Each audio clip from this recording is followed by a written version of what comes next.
Does God exist? That question has shaped entire civilizations, created laws, inspired wars, comforted billions, and yet it still remains unanswered. People spend lifetimes trying to find out. Some look for evidence in ancient texts. Others look around them, hoping the world itself will point them toward something divine. And then there are those who stop, look at the silence, and begin to wonder, what if there is no God at all? Let's start with something most people overlook. Silence. Every day, hundreds of tragedies unfold. Children die of cancer. Earthquakes bury people alive. Planes crash. Mothers lose babies. Fathers take their own lives. And in all of that pain, there's no voice from above, no interruption from any divine force to say, enough. People say, God works in mysterious ways. But if mystery means being completely indistinguishable from non-existence, is there a difference? The world operates on patterns. Drop a rock, it falls. Heat water, it boils. Add bacteria to milk, it ferments. These aren't miracles. These are the laws of physics, chemistry, biology.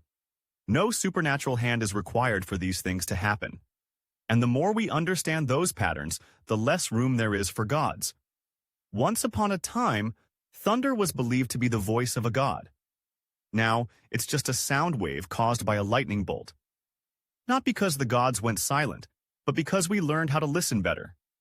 People often say the universe is too fine-tuned for life to be an accident, that the chances of all the constants of physics being just right are so small, there must have been a designer.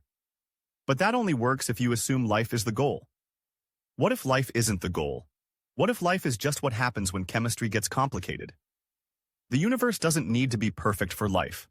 Life adapts to whatever environment it's in. Microorganisms live inside nuclear reactors, under the ice in Antarctica, and even in acid.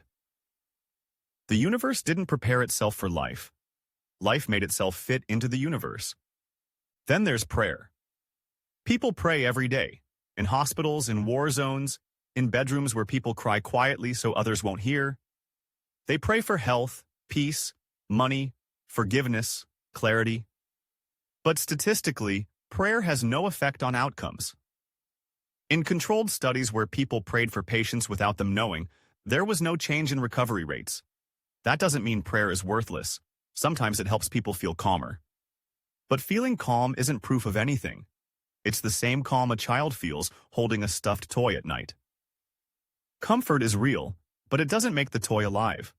One of the oldest arguments for God is morality. The idea that without a God, we wouldn't know right from wrong. But morality isn't divine. It's human. Chimpanzees share food, rescue each other, even grieve the dead. They don't believe in gods. Morality came from evolution. If early humans didn't cooperate, they died. Those who cared for their tribe survived longer, had more children. Over time, kindness became common. What we call morality is just behavior that kept our ancestors alive. And then there's the sheer variety of gods. There are thousands. Gods of war, rain, the sun, love, the sea. Most people only believe in one. They reject the rest. A Christian doesn't believe in Vishnu. A Hindu doesn't believe in Allah. An atheist just goes one god further. If 1,000 gods can be doubted, why not all of them? Religion often claims a monopoly on meaning, that without belief, life is empty. But meaning isn't handed down. It's made. People find meaning in raising a child, building a house, writing a book, planting trees. No sacred book needed. Just a sense that life matters, not because someone in the sky says so, but because we say so. Let's talk about hell. Eternal punishment. Infinite torment for finite mistakes. A child lies once and burns forever. A man born in the wrong religion suffers eternally, even if he lived a good life. If that were the justice system in any country, we'd call it barbaric. But when religion says it, people call it divine justice. Why? Science doesn't have all the answers. But at least it admits that. Religion claims answers without evidence. That's the difference. When Einstein saw something strange, he questioned it. When Galileo found moons around Jupiter, He challenged the belief that Earth was the center. When Darwin studied finches, he uncovered how species change. These weren't revelations. They were observations. If God exists, why did he design the human body with so many flaws? Our backs ache because we walk upright on a spine meant for four-legged animals. Our wisdom teeth grow in sideways. Our eyes have blind spots. If a God designed us, he did a poor job. But if evolution shaped us, then these flaws make sense. They're leftovers from earlier forms, proof not of design, but of adaptation. Sometimes people say, I felt God's presence. But feelings are unreliable. People have felt the presence of ghosts, dead relatives, even aliens. That doesn't mean those things are real. Our brains are good at pattern recognition, even when patterns aren't there. A rustle in the grass becomes a predator. A shadow becomes a ghost. Our ancestors who saw patterns, even false ones, survived longer. So our minds evolved to believe. The most powerful argument for a God is personal experience. But personal experience is just that. Personal. People see what they expect to see. A Christian sees Jesus in a dream. A Hindu sees Krishna. A UFO believer sees aliens. If God truly wanted to be known, he wouldn't appear differently to different people. He'd be clear, consistent, impossible to ignore. People also point to beauty as evidence of God. A sunset, a mountain, a baby's smile. But beauty doesn't need a creator.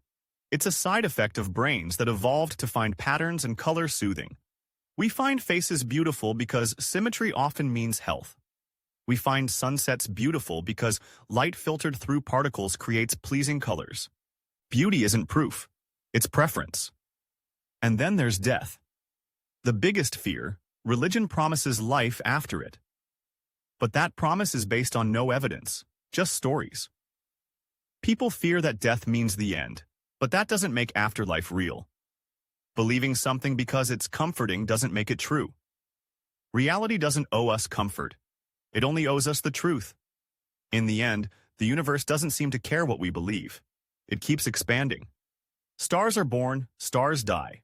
Galaxies collide. Planets form and vanish. Whether we pray or not, the laws of physics remain. Whether we sin or not, black holes consume light. The universe is indifferent. That might seem cold.